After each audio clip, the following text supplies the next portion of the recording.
Hello, listeners, and welcome to the Downright Upright Show, the place to go to hear out loud and proud what Minnesotans are thinking, and I am your host, Philip Anthony. I'm so glad you're joining us today for our first show of 2023, and I'm hoping you all had a fantabulous new year.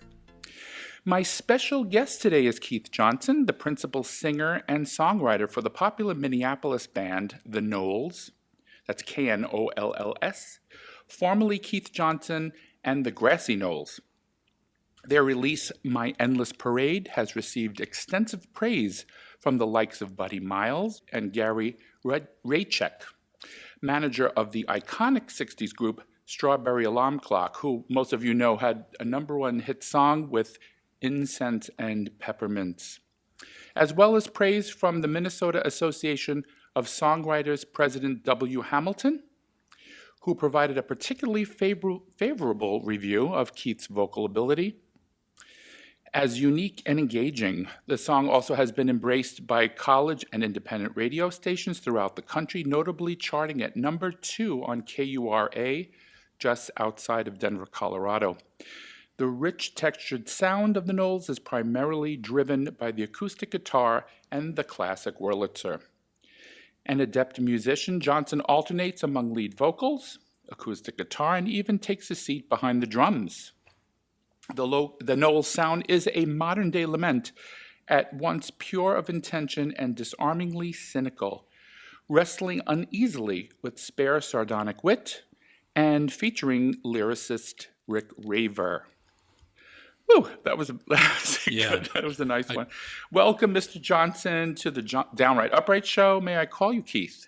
You may, and I just want to point out that I like the word fantabulous. Oh, well, yeah, that's something my listeners know. It's a combination of fantastic and fabulous. Yes, fabulous. Yeah, there you go. So, before we talk about your multifaceted career, and I am fascinated by it, I must say, I would like to ask you briefly about your beginnings. So, like where you were born, raised, went to school, all that fun stuff. Iowa native, right in the middle. Grew up at a farm. Didn't want to be a farmer. Certainly I respect the lifestyle and the culture and the work ethic, all of those things.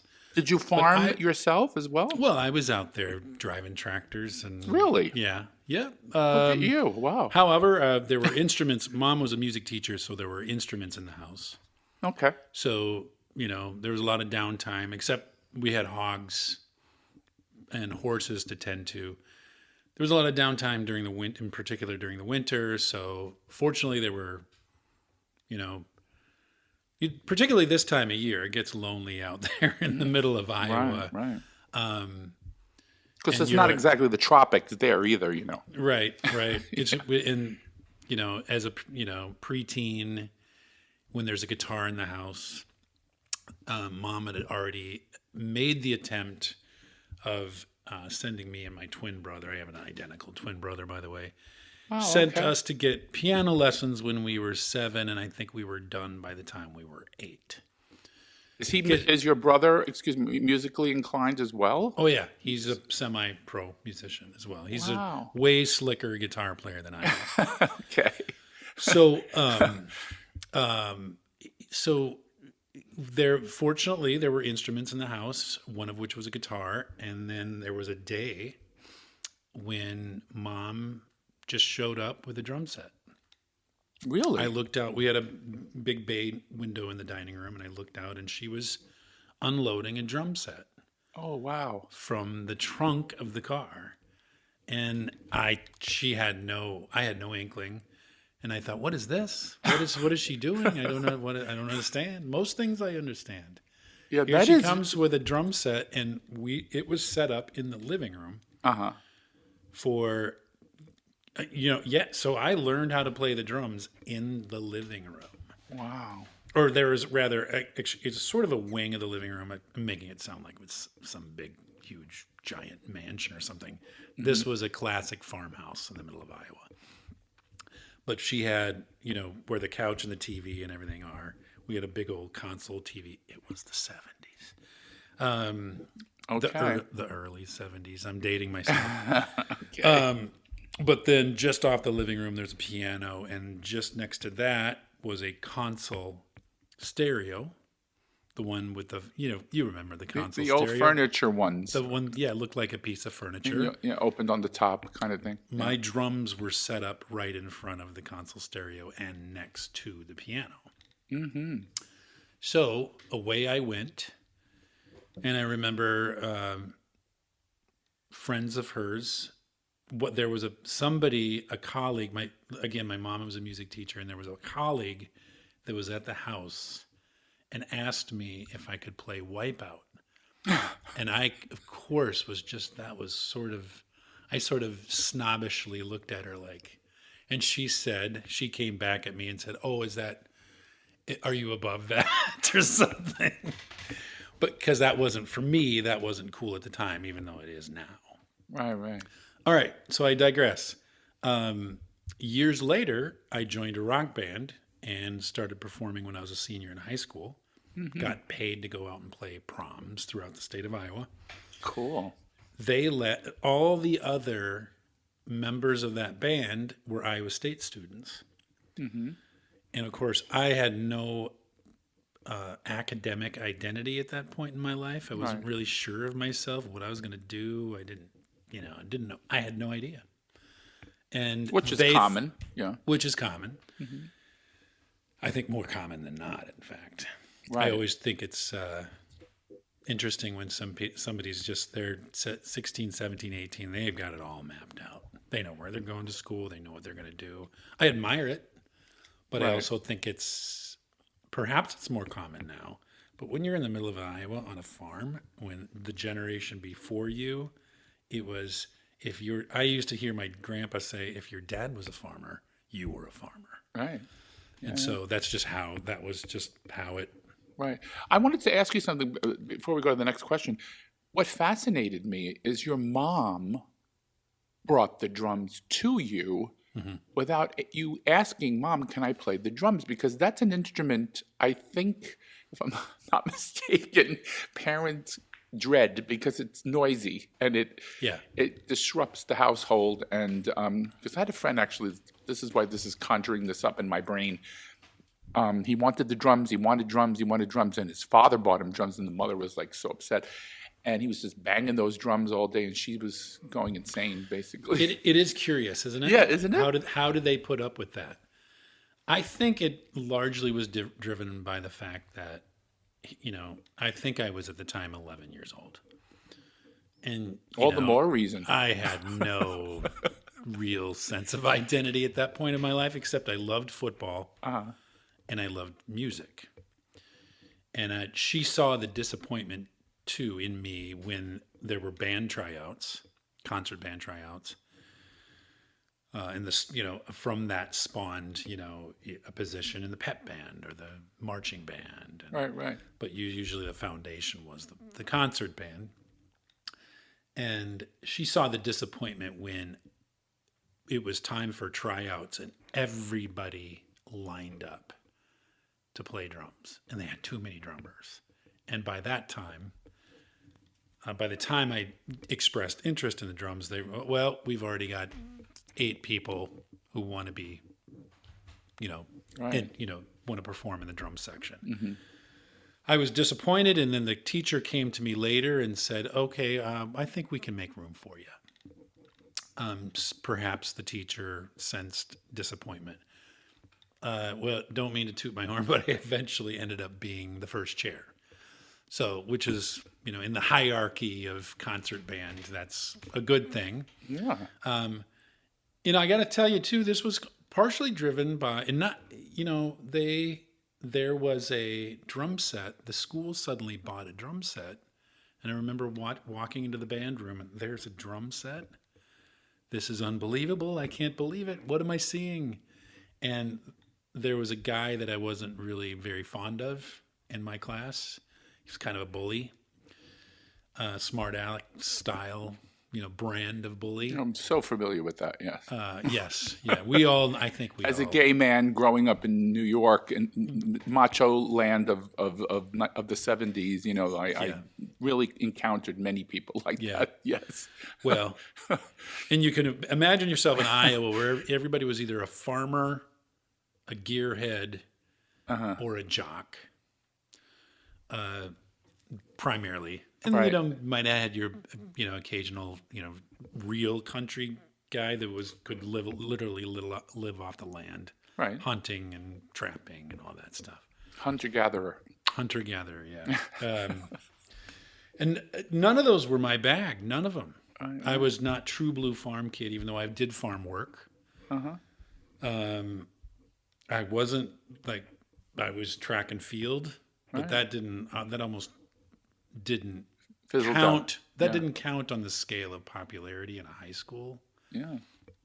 Well, you have the same. This is fascinating to me that you're saying this, because full disclosure, I don't know nothing about you, and what you're saying reminds me of my husband, because he grew up on a farm in population 10 maybe, and up in northern Minnesota. Didn't fit in, like he wasn't the jock type, and all that. Didn't want to farm, for the rest of his life, but he took up piano and organ, and he loved it. And it's a creative side of a person, and it's kind of weird because, growing up on a farm, you would think that music would be part of that culture. Is that you follow what I'm saying? I'm eternally grateful that it's really kind of what saved me. Yeah. It really Music is beautiful. I love music. I grew up myself with music and sang, and, I recorded a few demos myself, and never made it. Because I thought it was kind of a cutthroat kind of.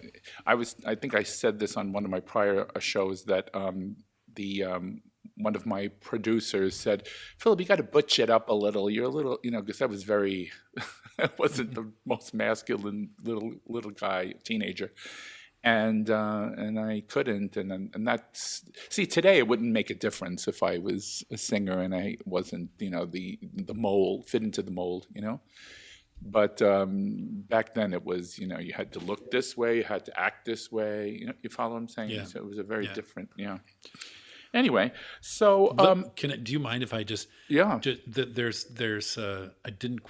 I kind of interrupted myself. That's fine. When I walked in to see this drum set, I was just like, oh, I've got to learn how to play this thing. It wasn't long after that, I think, that my next visit to the band room was this guy who. Oh yeah, that's right. You were was talking kind about the of bully. The smart aleck bully. Oh. He wasn't really a bully. I think he was more of a smart aleck who sort of came across as a bully. Yeah, sure.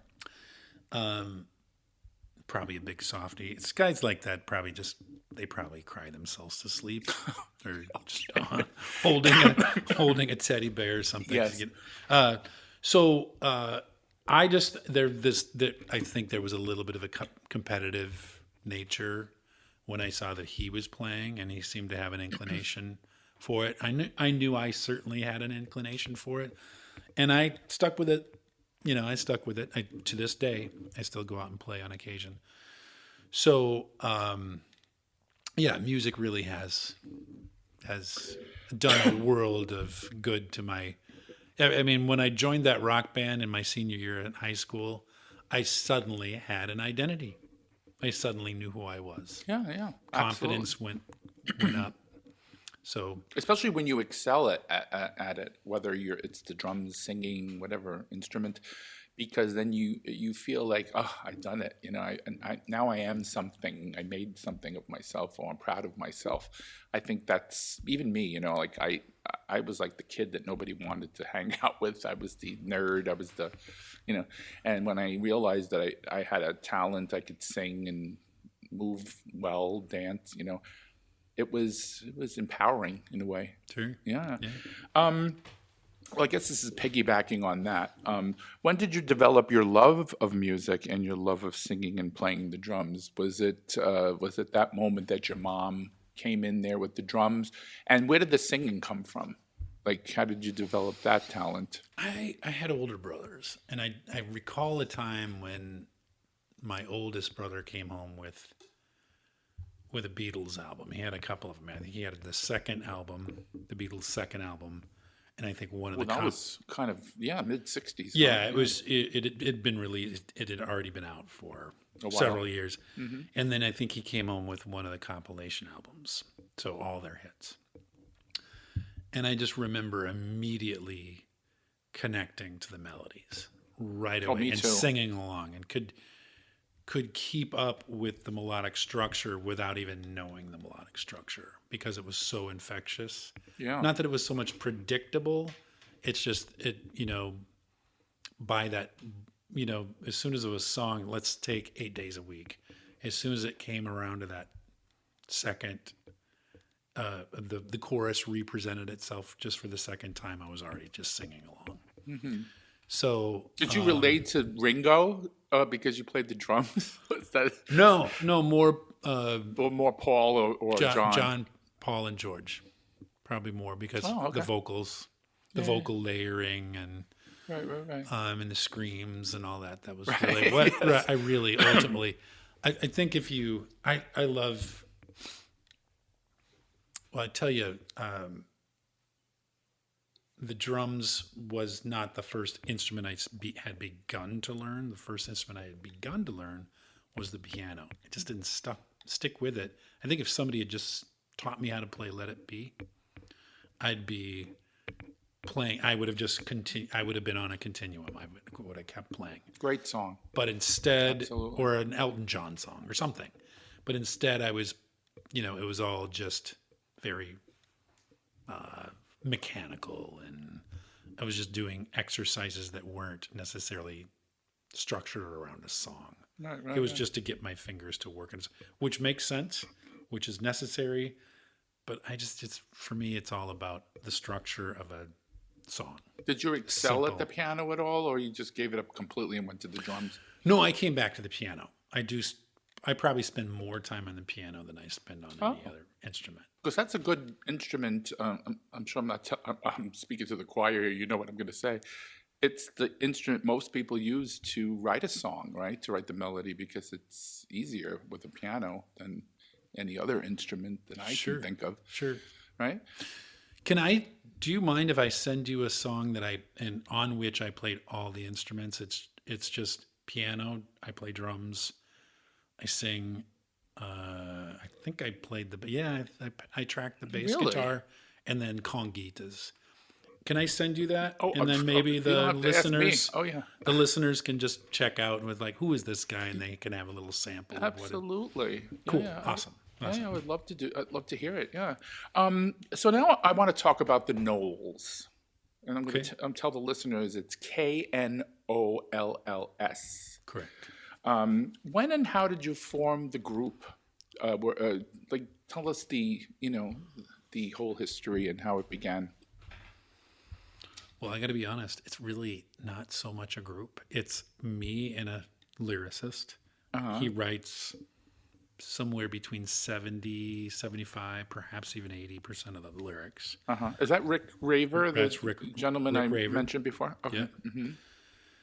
He also calls himself Rick Funkmaster RR. He's just trying to be funny. He's a very off-colored gentleman.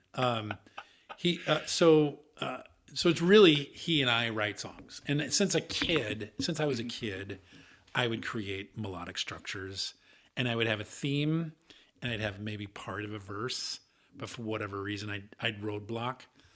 I have written songs lyrically and musically start to finish, but I really like his poetry, and I edit a lot of it, and I might add the theme, and then he builds a lyrical structure around the theme, or vice versa, or I might take one of his poems and change it around, add a couple lines, take one verse that I think is the strongest, and I'll put it at the top. So we have a sort of a Bernie Taupin, Elton John songwriting relationship. Oh, wow. Okay. Yeah. That's a nice pair. Yeah. Yeah, the heterosexual version of Bernie Taupin and Elton John. That song that I mentioned before that went to number 2 on the charts, did you write that, or did Ravers write that? If you're talking about the song "My Endless Parade," which is the title track of the album, which is called "My Endless Parade," that was a collab. I wrote some of the lyrics for that. I came up with the theme of the song. He came up with the title. Musically, that's I wrote all the music. But to your question, how did the group form? I think my first performance, I believe my first performance as Keith Johnson and the Grassy Knolls was just a collection of willing musicians who provided an interpretation to the music. It wasn't How did you long. corral all those people to be in the group? Did you already know them and just ask them to join, or? The music community is small. And so That's true. somebody knows somebody who tells you about somebody, and then the word spreads. Yeah. And we're going back a little ways, but I do remember a gentleman by the name of Greg McFarland from Ipso Facto really embraced the music, and there were several years that he was playing drums for me. I was out front, but it's sort of a revolving door, just a collection of musicians that come in. Right now I'm working with a guy named Brian Halverson who was with the Honey Dogs. A lot of people might remember the Honey Dogs. I've got a young gentleman by the name of Bridger Fruth. He's with a band called Kiss the Tiger. He comes in and plays on occasion. I've got a pedal steel guy named Jeff Waldeland. He's played with like Trailer Trash and bands like that. I've fallen in love with the pedal steel, which is something I didn't imagine myself. So it's the music changes in texture. I've used the talk box. I've got a guy named David Dean who's come in and played guitar. Really, really, really skilled guitar player. And I bought my own talk box to make sure that he could use it, just to texture the talk box, that music with that instrument. It's just it evolves, it changes. I retexture it. I probably have a little artistic attention deficit disorder, but that's what artists find themselves doing a lot. Is just changing. So as a follow-up to that, that song that charted number 2, which is called "An Amazing Parade," is that right? My Endless. Oh, my endless parade. Sorry. Back in Colorado, how did that station pick up that song? Did you perform it around the area and then somebody just picked it up, or did you go to the radio station? No, I had somebody do distribution on, or rather, there was somebody that we outsourced to that already has a relationship with a number of independent radio stations throughout the country. In the record, that record did particularly well in the New York area and down in the Fort Lauderdale area. Interestingly, That's really interesting. Yeah. Yeah. What year was that song out again? 2004. Okay. But I've got a new release that I'm releasing singles. We've got a song called Diamond Betty Misfit Eddie that's coming out, and it's going to be Diamond Betty Misfit Eddie. Yep. Okay. We've got a song called Maybe Someday that we've released. Another song, it's a gambling song. It's not a country gambling song. It's more of blues gospel. Wow. Called Nothing Good Gonna Come. The way I've been living, nothing good is gonna come, because he's living this gambling lifestyle. Right. Rick wrote the lyrics to that one. If you had to categorize your music, what genre would you say it is, or is it a mixed genre? It's crossover music, much in the way that a lot of the music that we heard when we were kids. It's crossover music. It borrows from various country, blues, gospel. There's a little spattering of jazz in some of my stuff. Rhythm and blues. It's really it's just kind of built on a simple melody. It's built around the melodic structure. I would call it the best way that I could categorize it from a genre perspective would be ethereal blues. Hmm. Yeah, because it's lyrical and it's textured a little bit differently. But it's, yeah, ethereal blues. I can't wait to hear it, This, actually. that's the best I can give you. Yeah, sounds good. Through my legwork of your career, I was made aware you also conducted interviews with many famous celebrities Yeah. and musicians, such as Catherine Crosby, Randy Bachman of BTO, who happens to be somebody I love, Buffy St. Marie, who wrote Until It's Time for You to Go, amongst others. Can you share with our listeners some interesting tidbits about one or two of those interviews? You know, like talk about what surprised you or what you learned from them. You know, that's that's kind of loaded. Uh-oh. Are you going to have to spill some beans here? No, it's loaded in the sense that I don't know that I don't know that it was so much that because you're always learning. You're always learning something that you didn't know about music history. I guess I would say that I'm a music historian at heart. I like to say, I like to call myself a music preservationist because mean these are stories. From the rock era you're talking about, not going back even further than that, right? Or Well, in the case everything. of Catherine Crosby, I'm reaching back a little further. I'm reaching back before Well, yeah. I was around. I always just thought of her as Bing Crosby's wife. I didn't know anything much about her. Well, she did have a pretty notable movie career. She Okay. was a major motion picture star. She went by Catherine Grant. She did Anatomy of a Murder with Jimmy Stewart. Who else was in that film? know There that. was an all-star cast. And didn't he have a daughter that was famous too? She did Wonder Woman. I remember. That's what I remember about the Crosbys. Mary was the Who Shot JR. I think she shot JR. I think.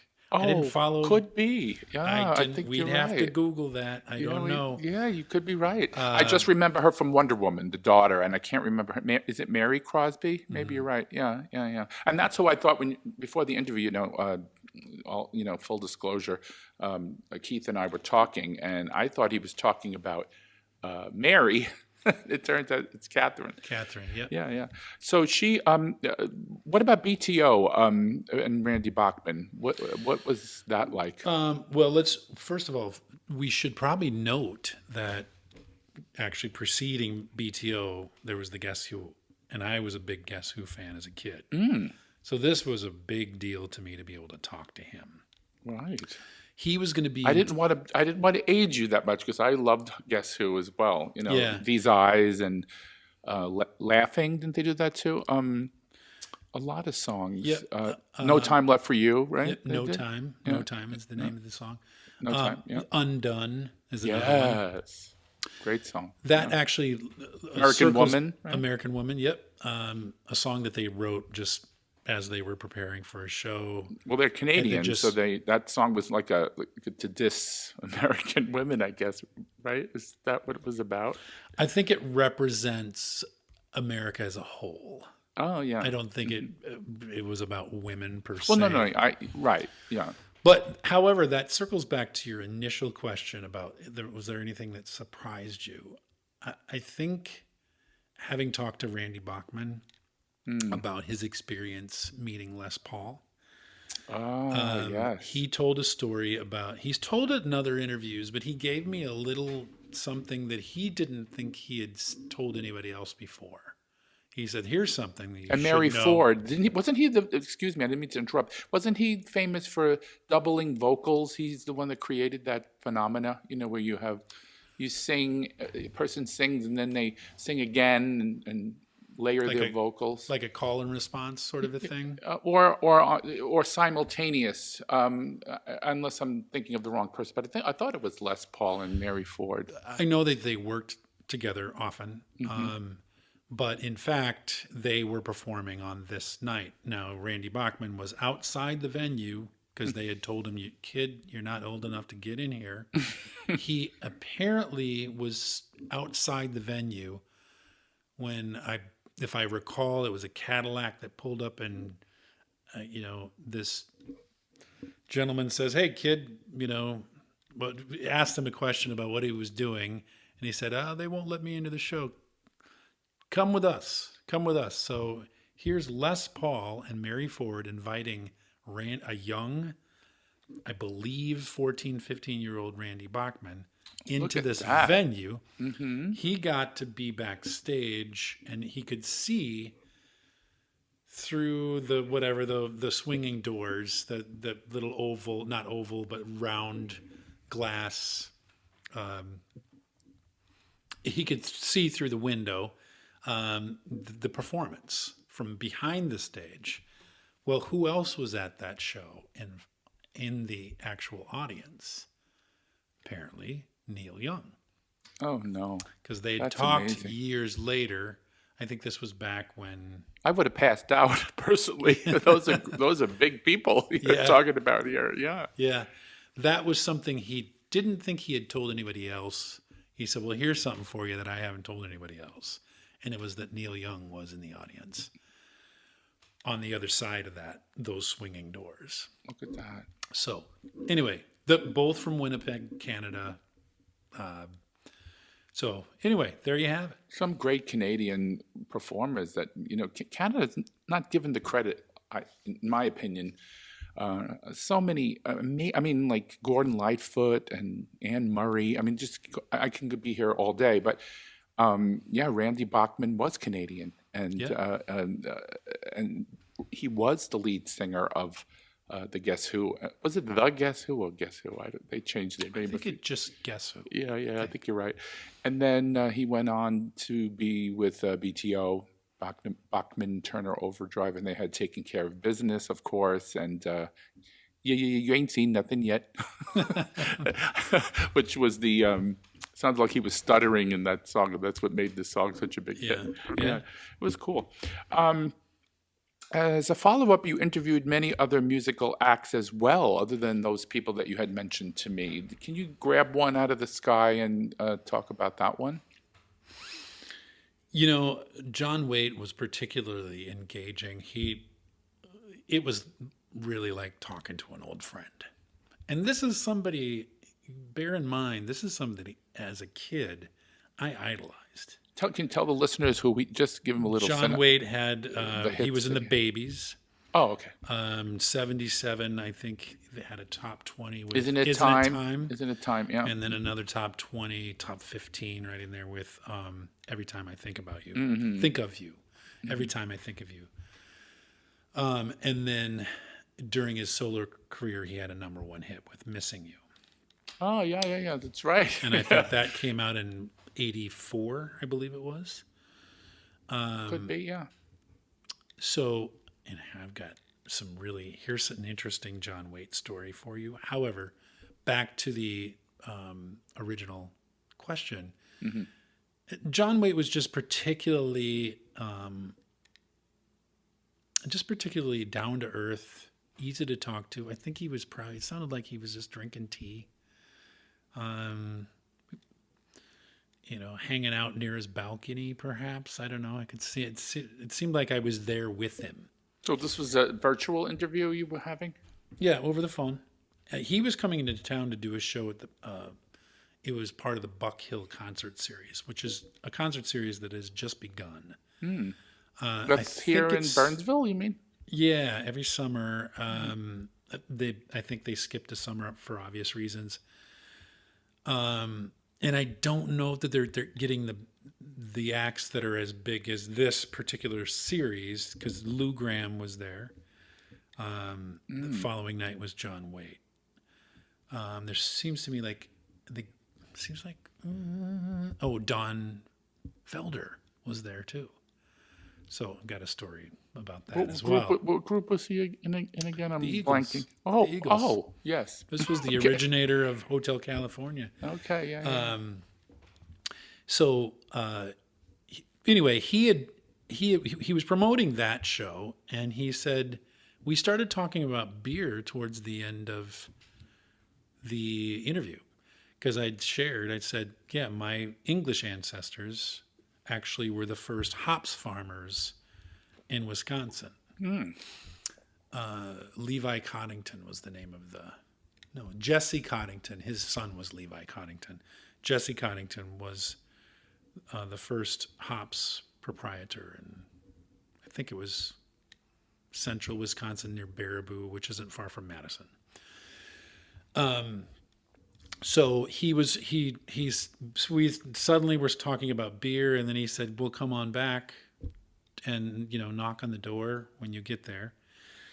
And, it sounded like he would be open to having a beer with me. Oh, wow. Now that might still happen. Unfortunately, it didn't happen. I think he was off and he went and grabbed some food with the agent, who I knew and reached out to. Hey, have you seen John? He asked me to come back and say hello to him. Mm-hmm.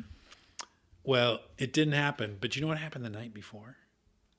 We're in the hotel lobby after Lou Graham's performance. Lou Graham comes in. I pointed to the rest of the guys. I was like, hey, there's Lou Graham. He comes in with his entourage. Do you remember the band Asia? Asia was his, or those that remain. I can't think of their hit record off the top of my head, but I know. Heat of the Moment, I believe. Yeah, Heat of the Moment. Yeah. Mm-hmm. Those guys, so Lou Graham comes in, goes directly to my friend Kenny, and they just start having a conversation. And I think he pointed to me and he said, "Oh yeah, that guy kind of sings like you." And then suddenly I'm in a conversation, brief as it were. I'm in a conversation with somebody else I idolized as a teenager, Lou Graham. Mm. One thing that John Waite had asked me to do, if I had happened to talk to Lou Graham, I had no expectations that I would be able to talk to him. Can you say hello to him for me?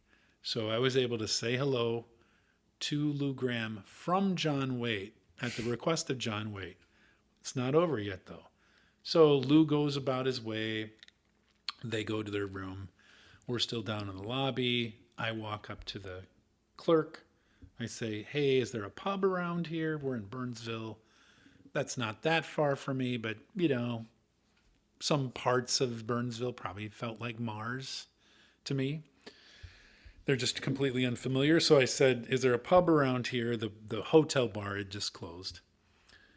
And then I look over and I see the bass player in John Waite's band, who I knew because he's the one that arranged the interview with John. Keep in mind that I had just interviewed John a few days ahead of this meeting. Mm-hmm. And then I looked standing next to Tim was John Waite. And I said, but before I acknowledged John, I said, hey, Tim, you're Tim. Yeah, I'm Tim, guy from out east. And then I said, oh, John, I'm the guy that interviewed you. You remember I said I was a better looking version of David Letterman? And he laughed and he said, yeah, I can see a little bit of David Letterman. Super gracious, down-to-earth guy. And I was able to tell him, hey, I said hello to Lou Graham for you. Now, that might seem benign to a lot of people, but just to somebody like me who idolized both of those singers, and to be able to just say, hey, John says hello, Lou. Oh, wow, what a great guy. And then, hey, John, I said hello. Oh, yeah, well, Lou's a great guy. And they both had number one hits that same year. Because Foreigner had their first number one hit in '84. They'd had several hits. What was it, Cold as Ice? No. That wasn't them? What was it? It was I Want to Know What Love Is. Oh, that was in the 80s, yeah. That was a number one hit the same year, 84. Right. So, anyway, long story. To make a long story longer, that was just that meant a lot to me. But while you were talking about this, my career was a flight attendant, and I met a lot of celebrities. And you're right, a lot of them are like, you would think that they'd be like highfalutin and act a little, distant. But, like, no. I mean, some of them are really, so friendly. Hmm. And I could go on about some of them. They'd come into the galley sometimes and talk and act like they knew you 25 Hmm. years. Um, Kiss an Angel, Good Morning. What was his name? The That's country singer? Charlie Charlie Pride. Pride. Yes. He wouldn't leave the galley. I did the service and I was in the galley and he was just there talking about everybody and singing some of his songs. He was, he's just really, God rest his soul. He passed away a few years back. But yeah, and a lot of them, that you would think I should never, you know, approach them because they're famous. They may give you, Hmm. the snake eye or something. Yeah. Yeah. But they're some of them really, really super friendly. Can I tell you real briefly somebody else that really jumped out? Yeah. Betty LaVette. Oh, Betty yeah. LaVette was, What was that song? she's had, I'm just going to encourage yourself and the audience to just Google her because she's got such an impressive resume. She's not a household name. No, I but I hadn't know she heard had a of her. hit. Yeah. I hadn't heard of her, but she's an icon in that, and she's very, very revered. In fact, she sang at Obama's inaugural. She was one of the performers during Obama's inauguration, Okay. and she sang "Change Gonna Come" with John Bon Jovi. Oh, wow. So, yeah, I just encourage people to Google her. She actually got asked to come back to Motown in 1980 after she'd had a string of hits in like the 60s. But what jumps out about her is that I'd seen her in other interviews be a pretty hard on the interviewer. And it's largely because they clearly hadn't done their homework. Well, you got to do that. And I think she could tell that I had. And so we really had She a was great impressed. interview. Yeah, sure. Also, you dabbled in acting, I heard. And can you tell our listeners about composing, acting, and co-producing Shrubs, The Pruning of a Presidency, which is a very apropos title for this show because half of our show is about politics. Yeah, tell us a little bit about the title and about the show. And Okay, this is a great question because the Minnesota Association of Songwriters had put the word out that somebody was looking for somebody to write songs for a musical, a political satire, which was, I think, under a different name at the time. I don't recall the name, actually. And so I interviewed for that position and I got the job. And so I wrote, I think, 37 short little, they're usually one or two verses. They were short little jabs just to punctuate the narrative of a musical. But then, and we were trying out people for the part of George Bush. And I would try to do character development with the people that we had in mind. And the head producer said, you should just be George Bush. Because I would do the hands and how you do the hands. oh boy, And so I used to do Nixon. Oh, really? I'm not a crook. Yeah. George, we did the little sound bites of him saying things like, "Is our children learning?" How did He he actually say said that. how did he say nuclear? Right, for nuclear. Nuclear, or something like that. I don't know. But anyway, I was a singing George Bush Look with a at guitar. Yeah. So the play as in its original form was a little too topical. It wasn't zany enough. It was really about, it was a little bit too sanctimonious. Felt preachy. And I thought, are we doing political commentary? Yes, that should be in there. Or are we doing satire? And so I brought in Rick Raver, the lyricist, and we came up, I added characters, we added scenes. So I ended up being, co-producing this play, and I was George W. Bush and doing Oh my writing the goodness! songs. I wish I would have seen that. Are you would you ever plan on doing it again, the show, or whatever happened to the show? Oh no. It was was just a a once fringe. Nah, it was Just just a a fringe play. But it was, it was a feather in my cap because I got the opportunity to be in front of an audience as a lead actor Right. and composed all the music for that play, and How it does was just a lot of fun. how does acting compare to singing? Do you find them similar, different? Do you like them both? They both require timing. Sure. You really kind of have to be inside. There's a balance between being inside your own head and also just letting yourself go Absolutely. and just letting it flow. There was one of the stage manager was like very much about being right on track, being on time. And I did do a little bit of improv. And you want to know something? No big surprise, actually, is that sometimes those improvisational moments got the biggest laughs. Really? Those got the biggest laughs. Sometimes they bomb though, because I think I did one once. Well, certainly they can, but you feel it. It's there. It's there. It feels natural. You've got the audience. And you're Correct, sort of yeah. playing off them. Yeah. They're feeding you in a sense. Yeah, and hearing that laugh really helps because you feel like, oh, I did good, Yeah. Yeah, Yeah. yeah.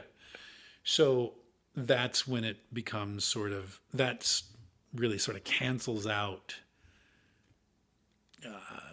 Where am I going with this? Somebody else's who's, Yeah, they have I don't want to say it's not impositional. It is really a part of, you do need to stay on track. And there is Sure. a structure, but sometimes some things just feel so right. Right. If you're doing, if you're doing a dissertation, basically, you can always improv, But if you're talking to somebody and doing a dialogue, sometimes that could throw the other person off. Sure. I kind of did that in a play in high school. But yeah, it happens, Yeah. But anyway, now we have come to the part of the show I like to call the shift. Okay. It's with an F, shift. Okay. Yeah. My listeners understand that joke. Where I shift the questioning away from your career and to your opinions on current affairs. Are you game? Sure. Okay, let's. Now, all of this is going to be topical. Because as the shows progress, things change and we hear more news. As of the taping of this show, we have had 9 votes. Count them, 9. And I kind of make fun of this. You remember the Count from Sesame Street? 9. Yeah. 9 votes. Yeah.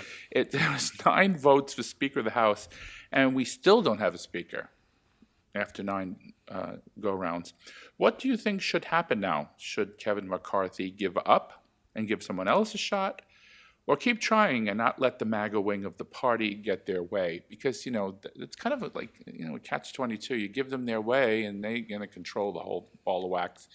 And if you don't, then you just keep going on and on with this voting, and nothing gets done. So what do you think? It's kind of hard to talk about. I know what I'm worried about. And I'm worried about McCarthy, that he'll give in to the MAGA wing and He begin is to give. doing that as we speak, though. But that's ultimately what I'm worried about. That Of he's going to course. give in to them, and they're going to have too much control. What do I think is going to happen? I don't think Kevin McCarthy is going to give up. No, he's so ambitious. His whole dream was to be Speaker of the House. I mean, that's Yeah. no question about it. But I think he feels that they'll get so sick and tired of voting and doing this that they'll cave. But these people are really adamant about not liking him. They want new blood. They keep saying, we need new blood. We need new blood.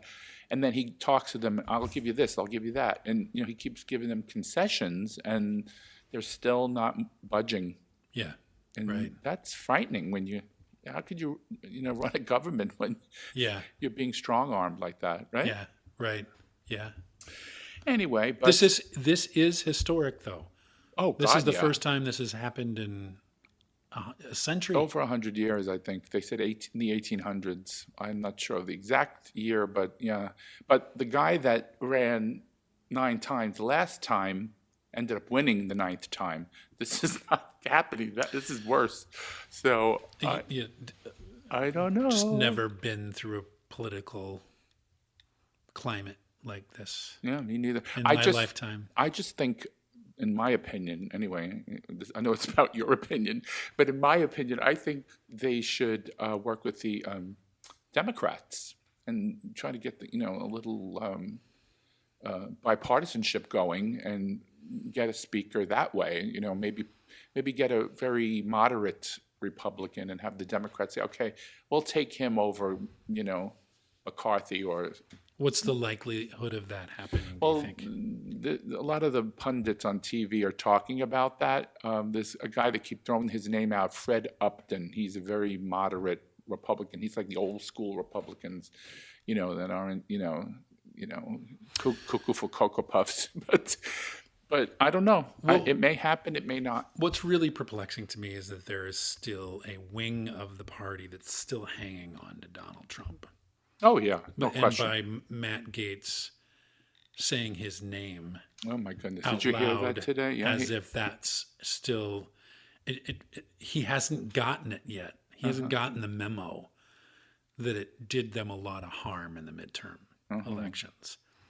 Donald Trump was sort of like kryptonite during, Of the course. midterms. And they haven't learned that lesson yet. No. So my hope is that the moderates in that party will prevail, because I think their voices are starting to get louder. And I think but that's happening with the MAGA Wing. Their voices are getting louder, but out of desperation, perhaps. Yeah, but my question to you would be, what's in the water in Matt Gaetz's district and Marjorie Taylor Greene's district? What are they voting for? They want to put a wrench in the works? They don't want things to get done? What's the thing? I mean, it's confusing to me. That's a great question. Because I don't, I have a tendency, when I hear people blame candidates for not getting elected or for or whatever, values they hold or things that they support. I think that lets the voting populace that got them in that position off the hook. I tend to blame voters as much or more than the people that end up holding us off. 100,000%. Yes, they see what he's doing. I mean, they're not blind. Right.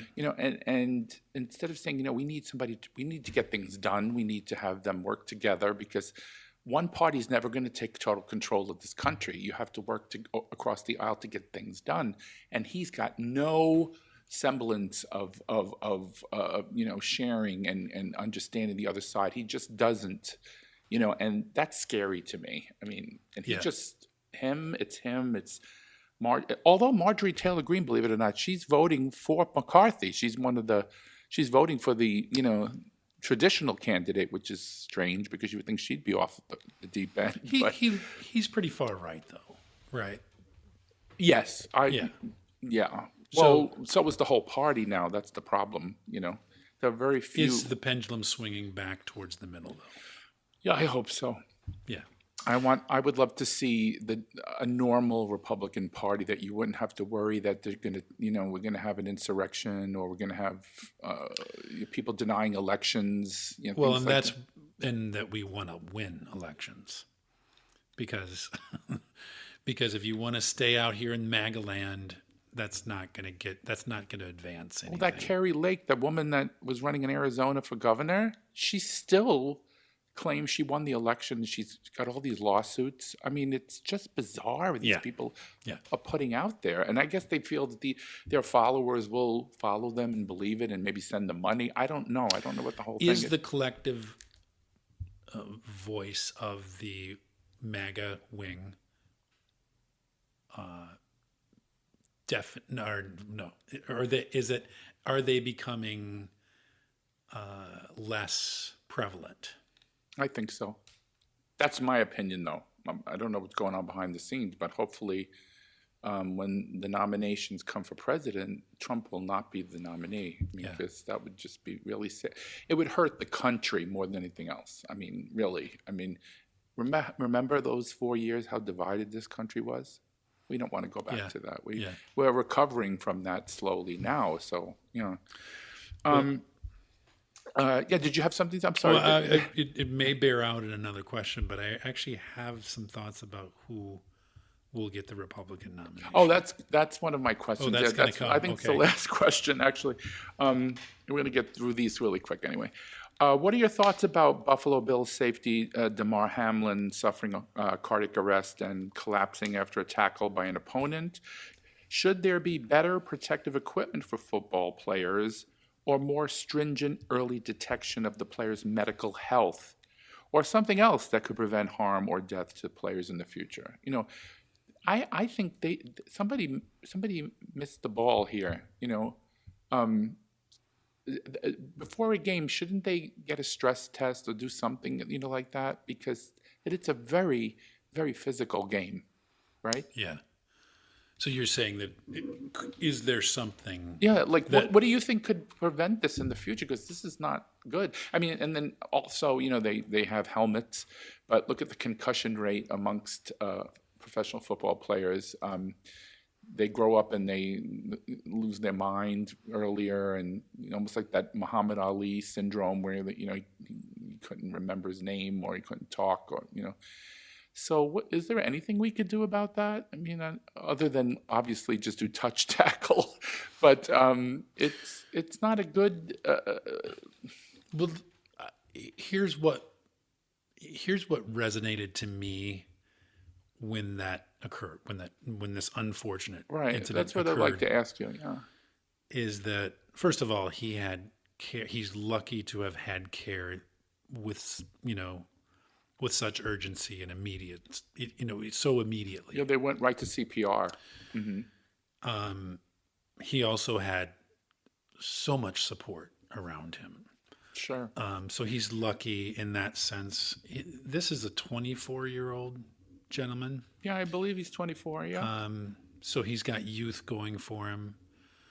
I don't know, certainly I'm not a doctor. We do know it was cardiovascular. Do we know that? Mm-hmm. Yep. Okay. He had cardiac arrest. We know that he took a blow. A tackle. Yeah. Yeah. No, I think he did the tackling, didn't he? Didn't he make the tackle? You got me. I'm not. I think somebody. I plead innocence about this. I'm not a football fan, but I heard after whoever tackled who, he fell down. They gave him CPR. He stood up again, and then he fell back again after that.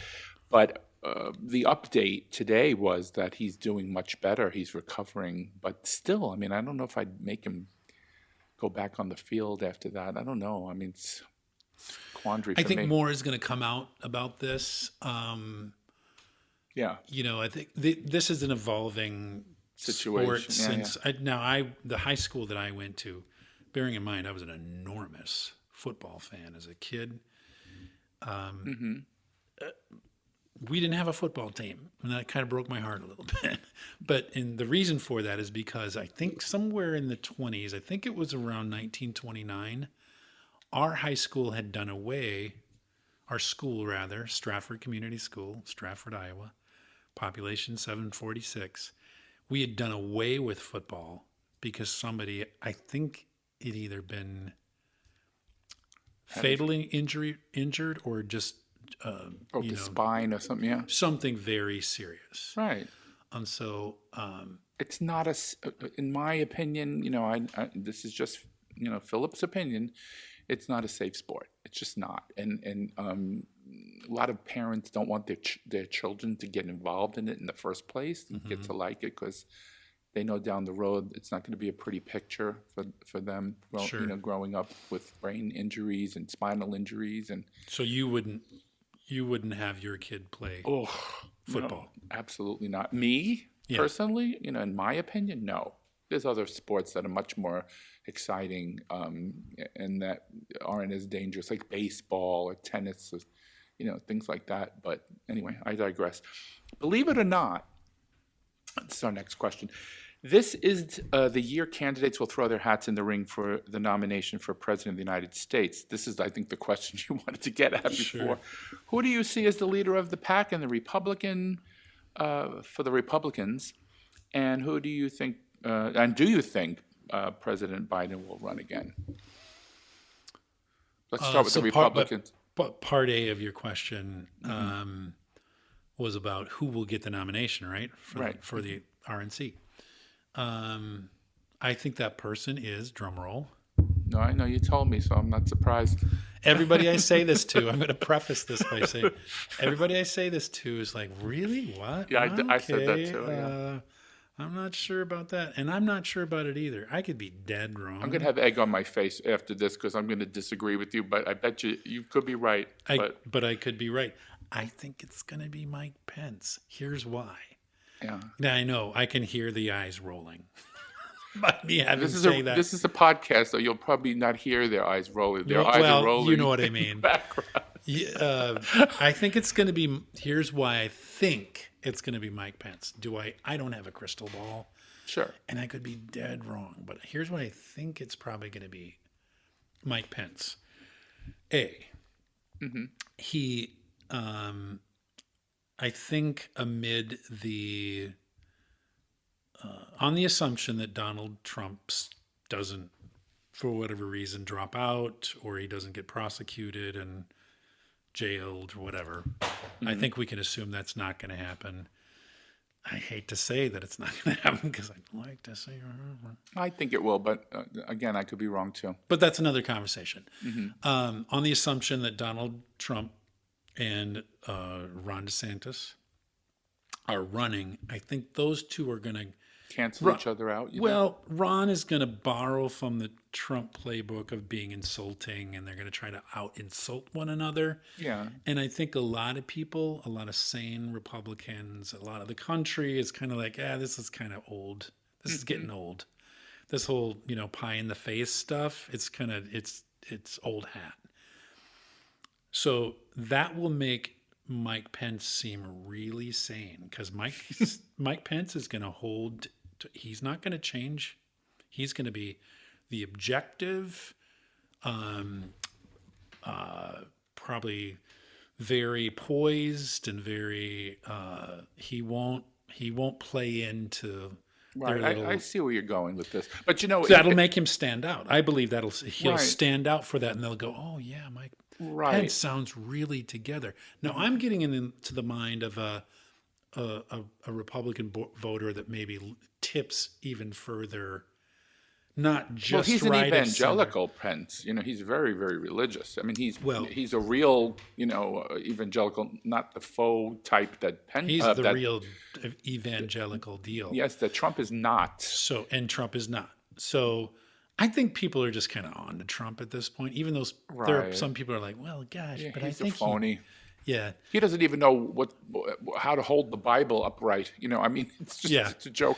So there's number two. So number one, just to kind of recap, number one is I think he'll just appear very sane, and that'll give him credibility. That'll make him stand out. Number two is the evangelical base is still very strong as a voting populace. Yeah, sure, they stick together. They do. I agree. And this might galvanize them that much more. Number three, I think all the attention that he's gotten a lot of attention because of January 6th. He was a target on that day.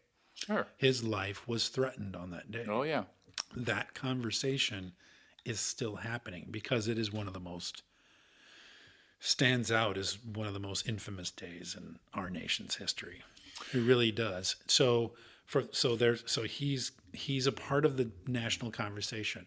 I think that keeps him. Yeah, I agree with you. I mean, I hear your point of view. I don't agree that he will be the one because I think the Republicans Party, the people, not the party, the voters are very predictable, and they have their little favorites all the time. And I think it's going to be DeSantis. But if it's not DeSantis, it could be a dark horse too. So I wouldn't throw that out of the mix either. But and what about Biden? Do you think he'll run?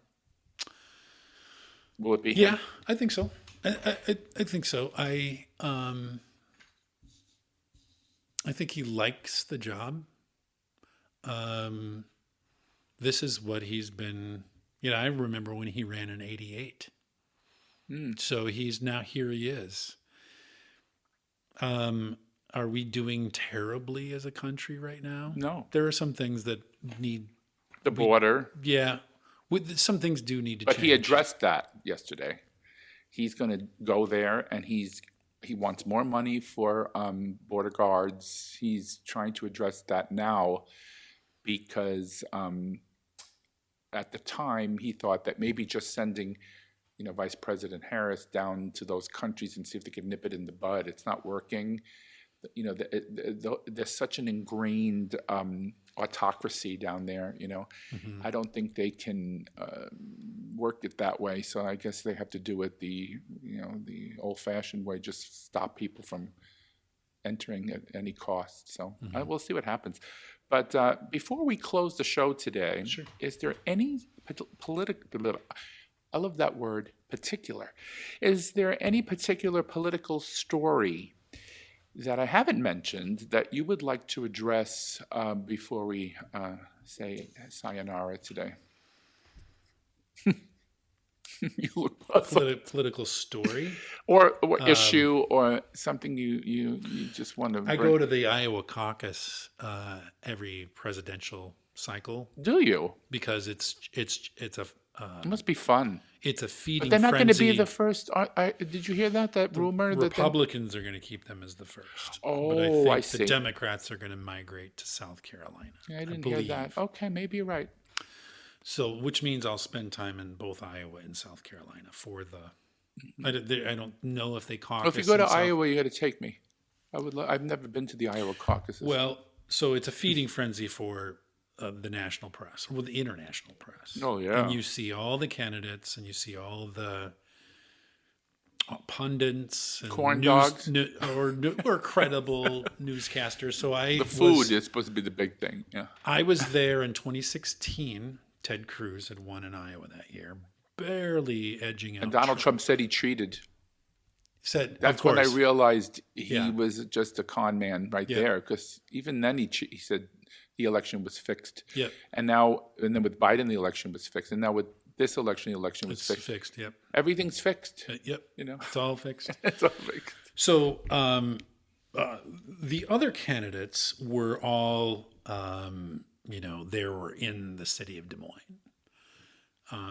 Ted Cruz had, I think, something kind of on the edge of downtown. He had a hotel on the edge of downtown where he held his big rally. I'm trying to remember who the other candidates in 2016 even were. There was a big field. It was Hillary, Bernie. Well, but it was Republicans Republicans had the wide field. Trump, on the other hand, it was flew in to West Des Moines, I think. He had Mm-hmm. something way out on the outskirts, and he flew in his helicopter, where everybody else was pretty much right in the heart of downtown and probably staying at their hotels. And so he never shook a single hand in Iowa. He was always in the stage, apart from the people, whereas the other candidates vote for me, shaking the hands and eating corn dogs with them and doing all this stuff. But he did. I don't. Correct me if I'm wrong. I don't think he did that. Did Huckabee run in 2016? Because he was doing a show. I think I walked by a coffee shop and I looked in. Jeb Bush ran. Carly Fiorina. There was a whole bunch of people. There was like a huge field. At least 10 people. That's why he won, because that's what I'm afraid of this year. If there's still a big amount of candidates on that stage, he could dilute the vote. That could dilute the vote, and he could win again because he's got a base of support. So I don't even want to. I don't want to think about that. That's horrible. That's a nightmare. Anyway, so unfortunately, Keith, we have come to the end of the show. Thank you again for coming on the Downright Upright Show. I really appreciate it. And will you come again sometime and visit us? Certainly. And then when I come back, I'll tell you the story about almost running head on into Bill Clinton. And then, Donna Brazile, having a glass of wine with, the locals. And we could play some of that song for the people. Sure. Sure. So since we've come to the end of the show, we want people to get to follow you. So you have a website, newvictoriaproductions.com.